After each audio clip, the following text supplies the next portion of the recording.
मौनी अमावस्या को क्यों की जाती है भगवान श्री हरि विष्णु और पीपल की पूजा। माघ माह के कृष्ण पक्ष की अमावस्या तिथि को मौनी अमावस्या होती है। मौनी अमावस्या को माघी अमावस्या भी कहते हैं।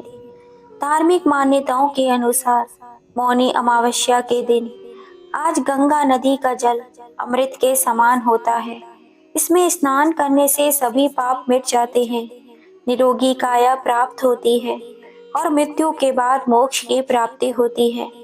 पौराणिक मान्यताओं के अनुसार इस दिन देवतागण पवित्र संगम में स्मास में स्नान करते हैं, इसीलिए इस दिन गंगा स्नान का विशेष महत्व होता है। बता दें कि माह के आखिरी तिथि को अमावस्या पड़ती है। माघ माह में पड़ने वाली अमावस्या को मौनी अमावस्या या फिर माघ अमावस्या के नाम से जाना जाता है। माना जाता है कि मौनी अमावस्या के दिन दान पुण्य करने से शुभ फलों की प्राप्ति होती है। इस दिन भगवान श्री हरि विष्णु और पीपल के वृक्ष की पूजा की जाती है। मौनी अमावस्या की कथा में इस पूजा का जवाब छिपा हुआ है। आइए जानते हैं मौनी अमावस्या की कथा। पौराणिक कथा के अनुसार कांचीपुरी में एक ब्राह्मण निवास करता था। उस ब्राह्मण का नाम देव स्वामी था और उनकी पत्नी का नाम धनवंती। उनके 7 पुत्र और एक पुत्री थी। पुत्री का नाम उन्होंने गुणवंती रखा। ब्राह्मण ने अपने 7 पुत्र का विवाह करने के बाद सबसे बड़े पुत्र को बेटे के लिए वर खोजने भेजा। उस समय एक पंडित ने पुत्री गुणवंती की जन्म कुंडली देखकर बताया कि यह सतपति होते होते यह कन्या विधवा हो जाएगी। यह सुन ब्राह्मण ने पंडित से पूछा कि पुत्री के इस वैद्य दोष का निवारण कैसे होगा, जिस पर पंडित ने बताया सोमा का पूजन करने से वैद्य दोष दूर होगा। पंडित ने सोमा के बारे में बताया कि वह एक धोबिन है, उनका निवास स्थान सिंगल द्वीप है।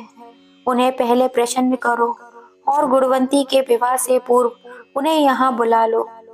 ब्राह्मण देव स्वामी का सबसे छोटा लड़का बहन को अपने साथ लेकर सिंगल द्वीप जाने के लिए सागर तट पर चला गया। सागर पार करने की चिंता में दोनों भाई बहन एक वृक्ष की छाया में बैठ गए। उस पेड़ के ऊपर एक घोंसले का गिद्ध परिवार रहा करता था। उस समय घोंसले में सिर्फ गिद्ध के बच्चे थे। गिद्ध के बच्चे भाई बहन के क्रियाकलापों को देख रहे थे। शाम काल के समय उन बच्चों की माँ आई तो उन्होंने भोजन नहीं किया था।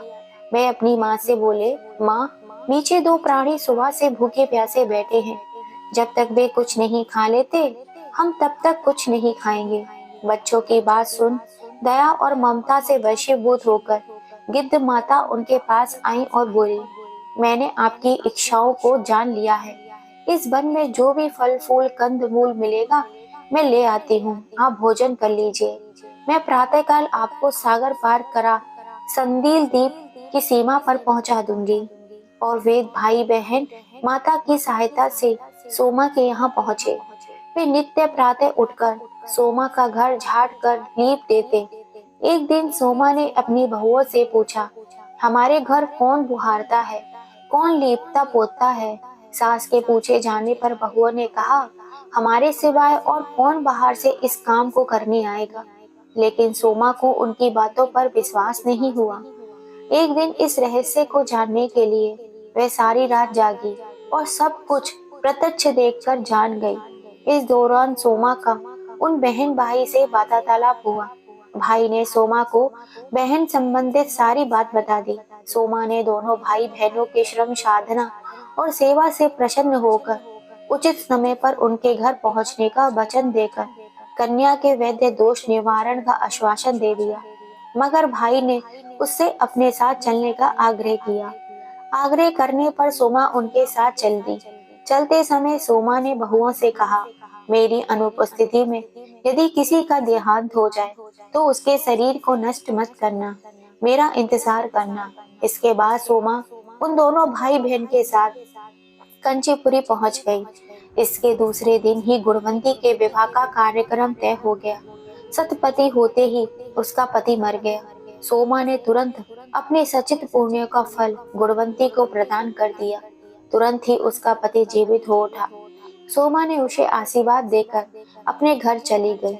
उधर गुणवंती को पुण्य फल देने से सोमा के पुत्र जयमाता और पति की मृत्यु हो गई। सोमा ने पुण्य फल संचित करने के लिए मार्ग में पीपल के वृक्ष की छाया में श्री हरि विष्णु का पूजन किया और 108 परिक्रमा लगाई, जिसके पूर्ण होने पर उसके परिवार के मृतक जन जीवित हो उठे।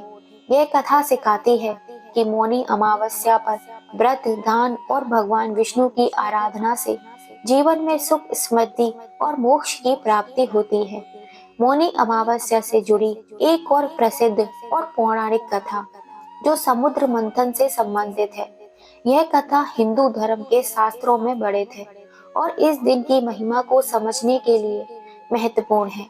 देवताओं और असुरों में एक बार अमृत प्राप्त करने के लिए समुद्र मंथन किया गया। इस मंथन के दौरान कई चीजें समुद्र से निकली, जिसमें विष, रतन, कामधेनु, गाय, कल्प वृक्ष और अथय अमृत कलश। तब जब अमृत कलश निकला तो असुरों ने इसे हड़पने की कोशिश की। अमृत को लेकर देवताओं और असुरों के बीच विवाद शुरू हो गया। भगवान विष्णु ने इस स्थिति को संभालने के लिए मोहिनी रूप धारण किया। मोहिनी के रूप में उन्होंने अमृत को बांटने की जिम्मेदारी ली।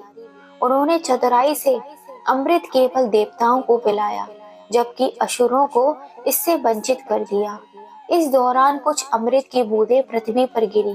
ऐसी मान्यता है कि ये बूंदें गंगा, यमुना, सरस्वती, क्षिप्रा और गोदावरी जैसी नदियों में जा गिरी। इसी कारण से इन नदियों को पवित्र माना गया है और कहा जाता है कि माघ मास की अमावस्या को इन नदियों में स्नान करने से पापों का नाश होता है और पुण्य की प्राप्ति होती है। इसीलिए गंगा, यमुना या अन्य पवित्र नदियों में स्नान करने और व्रत रखने से पापों का नाश होता है। बोलो भगवान विष्णु की जय। बोलो गंगा मैया की जय।